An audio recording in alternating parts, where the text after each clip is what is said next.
Space, the final frontier.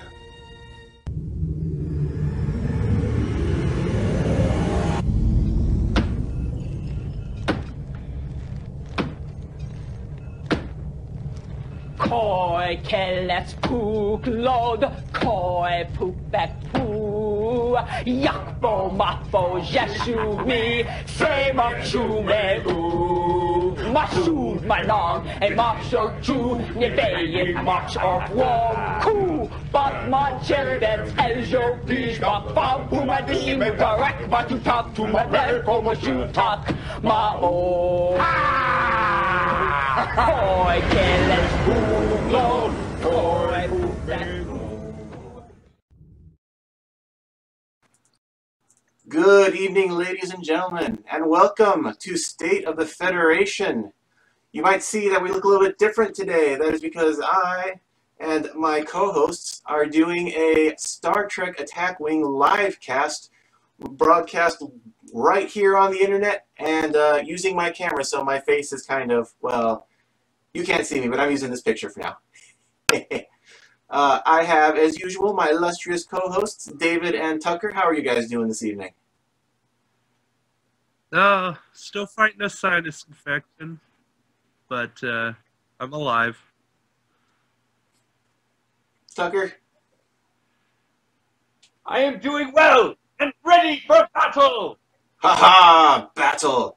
We all love battle, and that's what we're here to do tonight. It is Tuesday, and we are going to be doing some destructive rolling of, well, dice and stuff. Today is a good day to die. Life, having you. So, to start with, we have a quick look at the board and the lists that we're using today.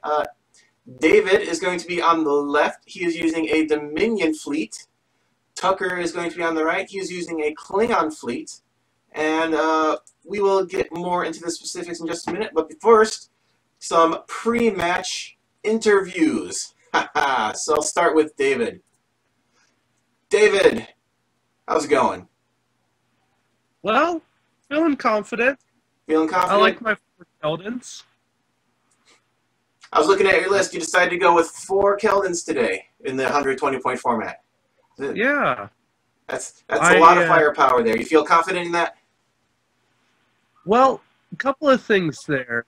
5 dice, battle stations, lots of quality there. 180 arcs. What's not to like? I love just shooting more guns. As Warhammer players might know it as more DACA. But yes, I've always been a fan of Keldon, so don't tell Tucker, but I might be rooting for you.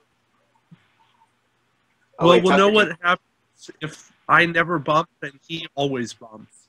Very nice. So what was some of your... Sorry, Tucker, you trash talking us? David? And me? And you? Yeah, What was that? that's a yes. All right, so David, what was some of your strategy going into this match? All you knew about was that you were bringing Cardassians and he was bringing Klingons. Well, I knew I was going to be a little outmaneuvered. Cardassians are like Grover Cleveland in a bathtub.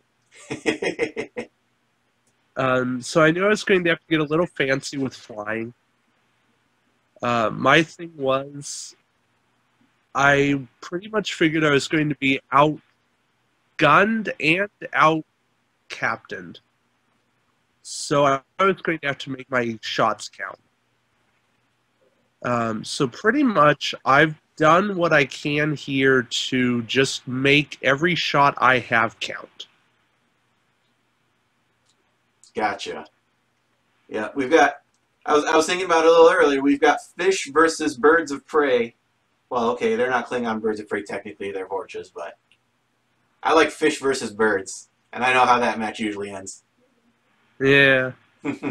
So what was a little bit of your setup strategy? We can take a quick look at the board. You have 2 of your Keldons. They're basically in kind of a pincer formation off to one side of the board. So you've got Ducat and what's his name on the bottom here? Ducat and Gelnon are, well, sorry, Sar and Gelnon are down on the bottom. Sar and Gelnon down in the bottom corner.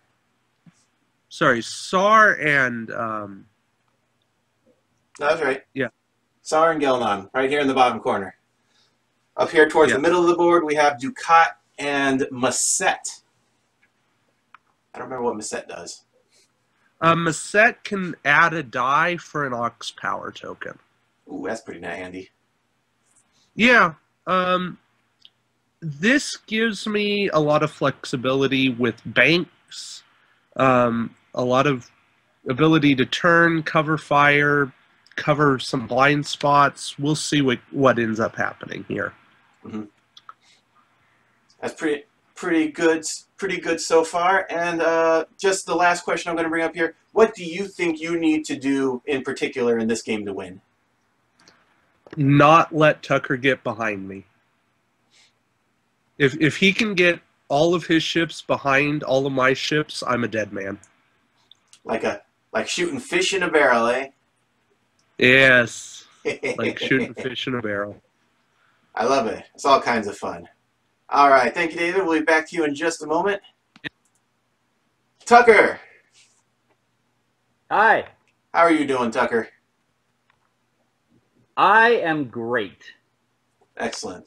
So, again, you had the same kind of setup things that that David had. All you knew was that he was bringing basically Cardassians to the field. Mm-hmm. So how did that affect your plan and your building?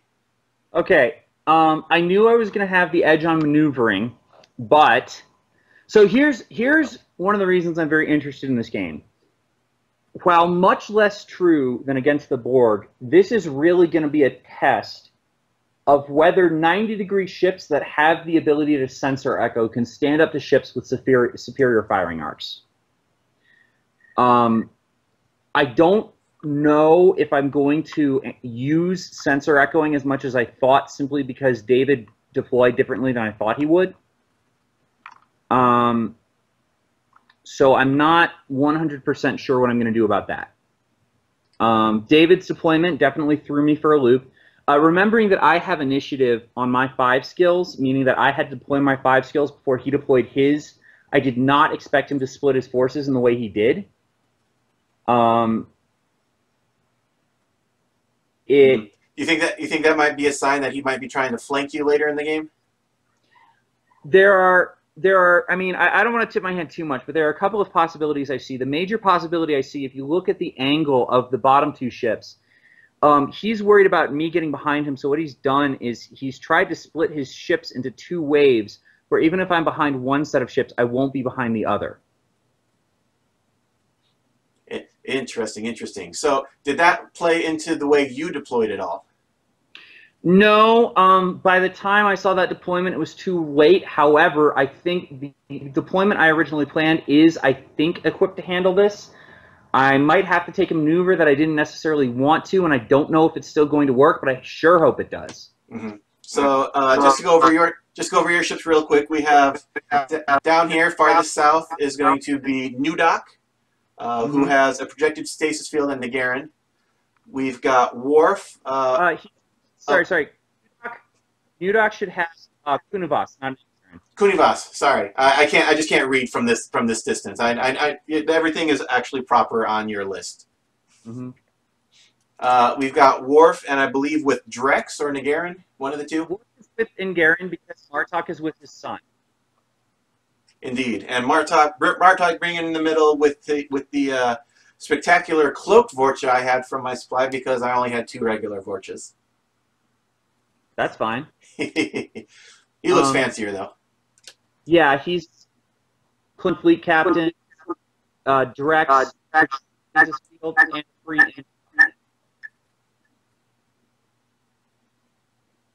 Gotcha. Sorry, there's a little bit of an echo there. I don't know whose end that was on, but hopefully it's not mine. I think it is on. But then continuing on from that, you've got a lot of nice upgrades going. You've got an in-shot that you got for free from your fleet captain. What do you think is going to be the key for you to, if you're going to walk away from this match with victory today? There are a couple of things I need to do. Because are lower value, he has more ships, but his ships are more fragile than mine. And I have better captain skill and much better quality. Shooting first and trying to take him down before he can get you in retaliation. Is that it? That's absolutely correct. So what I'm trying to do here is I need to, first of all, I need to take out a ship early. Mm-hmm. Second of all, if I can get behind him, that's going to make a huge difference. Gotcha. All right, then. Sounds like we are about ready to get started here. Sorry, Tucker, I noticed you were going in and out. Do you have like an auto mute on your microphone or something like that when you're, no, or a noise gate? What it is Skype has a thing when you start talking, it mutes everyone else so you don't have to hear yourself. What you're hearing is your computer muting itself because of the feedback echo, which is you talking. Interesting. All right, we'll see if we can keep working through that. You guys go ahead and enter your initial maneuvers, and we will get this party started.